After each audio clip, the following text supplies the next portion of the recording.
Assalamualaikum warahmatullahi wabarakatuh. Halo siswa-siswinya Bu Anjani kelas 4 MI Tarbiyatus Syarifah. Bagaimana kabar kalian hari ini? Alhamdulillah. Semoga kalian selalu diberikan kesehatan dan dalam lindungan Allah Subhanahu wa taala. Kali ini kita akan melanjutkan pembelajaran bab 5 tentang indahnya berperilaku terpuji, yaitu adab berteman. Sebelum kita masuk ke materi selanjutnya, Bu Anjani ingin tanya dulu. Kemarin kalian sudah belajar apa saja sih adab berteman yang kalian ingat? Coba disebutkan. Iya, ada saling menghormati, saling bekerja sama dan tolong menolong, saling mengasihi dan saling menasehati. Hari ini Bu Anjani akan memberikan kalian ciri-ciri sahabat yang soleh, sahabat yang baik. Itu gimana sih Bu cara kita memilih teman? Yang pertama, haruslah dia itu tidak mementingkan diri sendiri, mau membantu, seperti itu. Yang kedua, dapat dijadikan tempat mengadu. Meskipun tempat mengadu yang paling baik itu adalah Allah, kita berdoa, tapi alangkah lebih baiknya kalau kita punya teman atau punya sahabat yang bisa diajak bercerita. Yang ketiga, saling mengingatkan bila melakukan kesalahan. Nah, ini yang paling penting. Cari sahabat atau cari teman yang bisa mengingatkan kalian jika kalian itu berbuat salah, bukan malah mendukung. Nah, seperti itu. Misal, kalian tuh suka mencontek. Nah, teman kalian tuh malah mendukung. Itu tidak baik. Diingatkan. Yang terakhir, menganjurkan untuk selalu melakukan kebaikan. Jadi sahabat yang soleh, sahabat yang baik itu yang bisa membawa kalian atau berdampak positif, berdampak baik dalam diri kalian. Seperti kisah dari sahabatnya Rasulullah SAW, yaitu Abu Bakar As-Siddiq. Nah, kali ini Bu Anjani akan memperkenalkan atau akan menceritakan kisah persahabatan dari Nabi Muhammad dan Abu Bakar As-Siddiq. Loh, kenapa Bu? Emang sehebat apa persahabatan kedua insan manusia ini? Mari kita lihat.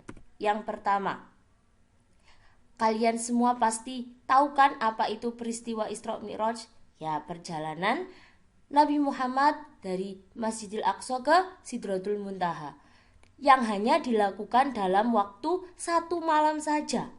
Nah, di sini itu orang Mekah tidak ada yang percaya, meragukan. Apa benar, masa kok bisa perjalanannya hanya 1 malam saja? Dan Abu Bakar itu adalah orang pertama yang membenarkan peristiwa Isra Mi'raj. Makanya Abu Bakar itu punya gelar yang namanya As-Siddiq. Abu Bakar As-Siddiq, gelar ini didapatkan karena beliau percaya dan membenarkan peristiwa Isra Mi'raj. Itu yang pertama, dia itu sangat mempercayai Rasulullah. Yang kedua, perang Tabuk. Ada apa Bu sama perang Tabuk? Di sini itu kan sahabat itu kan rela berkorban ya untuk sahabatnya. Nah, Abu Bakar itu adalah orang yang menyumbangkan seluruh hartanya, semuanya. Kalau Umar setengahnya, Utsman gak seluruhnya, tapi kalau Abu Bakar itu menyumbangkan seluruh hartanya untuk membantu Rasulullah dalam perang Tabuk ini. Jadi persahabatannya itu gak kaleng-kaleng ya. Mau melakukan apa saja untuk membantu sahabatnya dalam melakukan hal yang positif, tidak mendukung dalam hal negatif.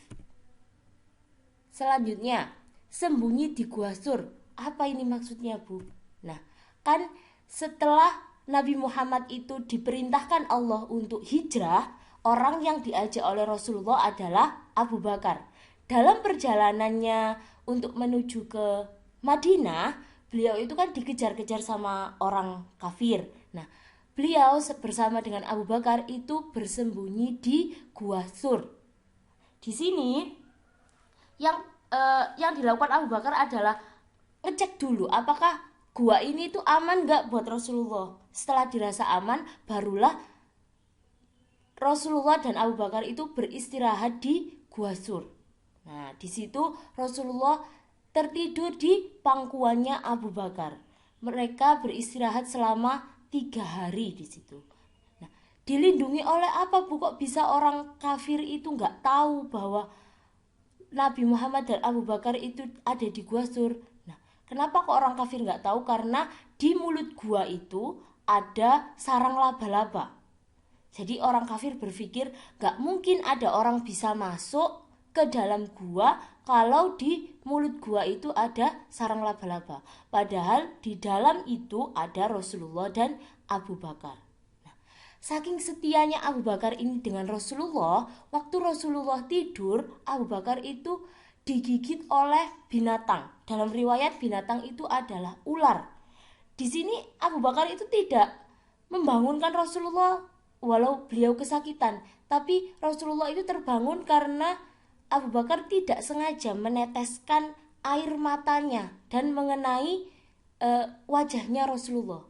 Dan di situ atas kuasanya Allah, Abu Bakar yang sudah terkena racunnya ular tadi disembuhkan oleh Nabi Muhammad SAW. Kisah selanjutnya yaitu masih dalam perjalanan Nabi Muhammad dan Abu Bakar waktu hijrah ke Madinah. Setelah beliau keluar dari Gua Sur itu tadi, di suatu siang yang sangat terik, Abu Bakar itu mencarikan tempat berteduh Rasulullah.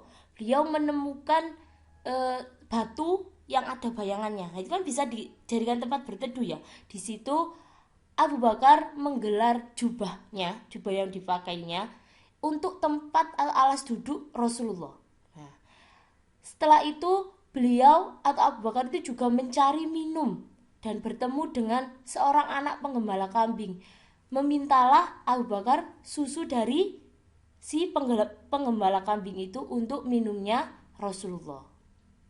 Nah, di sini bisa kalian lihat persahabatannya Nabi Muhammad dan Abu Bakar itu seperti apa.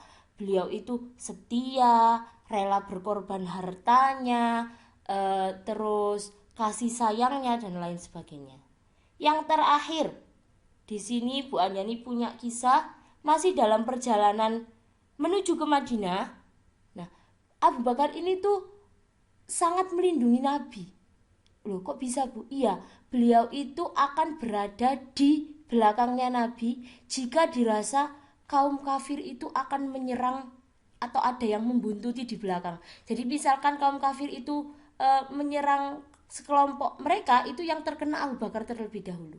Nah, beliau Abu Bakar ini akan ada di depannya Nabi Muhammad jika dirasa ada yang mengintai dari depan. Sebegitunya melindungi Abu Bakar itu melindungi Nabi Muhammad SAW. Untuk itu, untuk kalian Bu, dari kisahnya itu tadi apa sih Bu tujuannya? Bisa kalian lihat perjuangannya Abu Bakar sama Nabi Muhammad dalam menyebarkan agama Islam. Begitu setianya, rela berkorbannya, kasih sayang. Terus apalagi yang bisa kalian dapatkan dari cerita itu tadi? Saling mengasihi, juga saling menghormati dan lain sebagainya. Nah, itu tadi penjelasan Bu Anjani tentang kisah persahabatannya Nabi Muhammad dan Abu Bakar As-Siddiq. Coba nanti kalian di rumah mencari lagi kisah persahabatan Nabi Muhammad bersama dengan sahabat-sahabat beliau yang lainnya selain Abu Bakar. Itu tugas kalian di rumah, bisa kalian kerjakan LKS halaman 55-56 yaitu di Romawi 1. Sekian dari Bu Anjani, mohon maaf bila ada salah-salah kata. Semoga bisa bermanfaat untuk kalian, bisa diterapkan di rumah. Mulai sekarang carilah sahabat yang bisa membawa dampak positif untuk kalian. Tetap semangat belajar di rumah, jaga kesehatan. Wassalamualaikum warahmatullahi wabarakatuh. Gue ngomong